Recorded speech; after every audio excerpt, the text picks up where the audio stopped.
వందనాలండి. ఈరోజు డిసెంబర్ 22.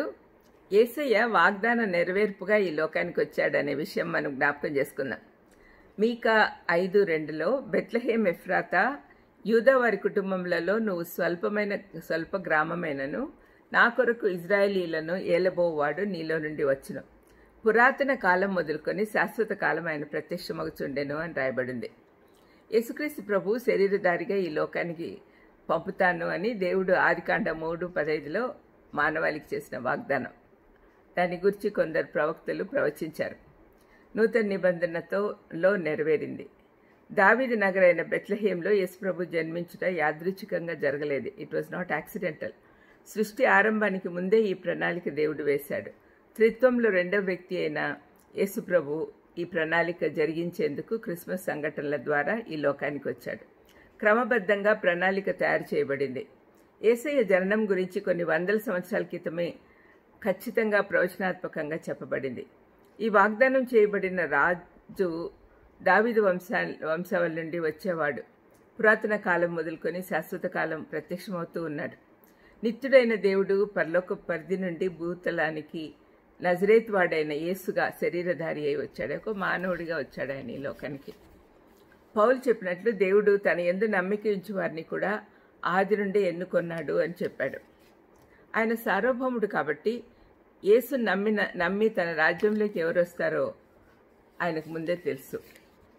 ఆయన ప్రణాళిక ప్రకారము కైసర్ ఔగుస్తును ఉపయోగించుకొని అందరూ తమ జన్మస్థానానికి వెళ్ళి ప్రజా సంఖ్యలో నమోదు చేసుకోవాలని ఆజ్ఞను విడుదల చేసినందున యోసేపు గ్రామమైన బెత్లెహేముకు తన భార్య అయిన మరియను తీసుకెళ్లాడు. ఆ విధంగా మీకా ప్రవక్త ప్రవచనం నెరవేరింది. మానవులు ఎన్ని ప్రణాళికలు వేసినా కూడా అవి దేవుని ప్రణాళికతో కలిసిపోవాలి, అధిగమించలేరు.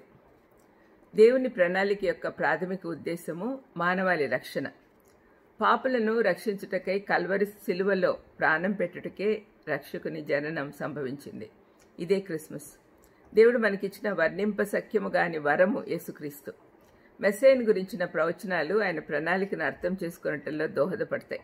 అందుకే ఆయన మొదటి రాకడ గురించి చెప్పబడిన ప్రవచనాలన్నీ పాత నిబంధనలో ఉన్నాయి. అవన్నీ కూడా కొత్త నిబంధనలో నెరవేరాయి.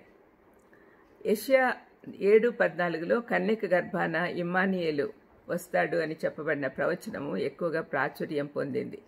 దేవుని ప్రణాళికకు అనుగుణంగా లేని ఈ లోక ప్రచారాలు, సంగతులు, మనుషులు, దేశాలు అన్నీ కూడా తత్వశాస్త్రాన్ని పాటిస్తున్నారు.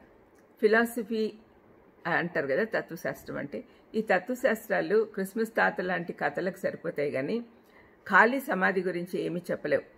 ఆయన శిష్యులమైన మనకు క్రిస్మస్ అంటే సంతోషము, ఆశ్చర్యము, ఆరాధన, పండుగ జరుపుకొనుట, యేసయ్య ప్రేమను పంచుకొనుట, ఉన్న దానిలో అందరికీ ఇస్తూ కనికరం చూపుట, ఇవన్నీ ఉండాలి. ప్రార్థన చేసుకుందాం. దయామయుడ యేసునాయన, క్రిస్మస్ సందర్భంగా మరొకమారు మీరు మా కోసం ఈ లోకానికి వచ్చారు, మమ్మల్ని రిడీమ్ చేయడానికి, మమ్మల్ని విమోచించడానికి అనే సంగతి మేము అర్థం చేసుకొని కృతజ్ఞతాభావంతో ఎప్పుడూ జీవించేటట్టు మా ఆనందం ఇతరులతో పంచుకునే దానికి సహాయం చేయమని యేసుక్రీస్తు నామమున వేడుకొంచున్నాను తండ్రి. ఆమెన్. God bless you.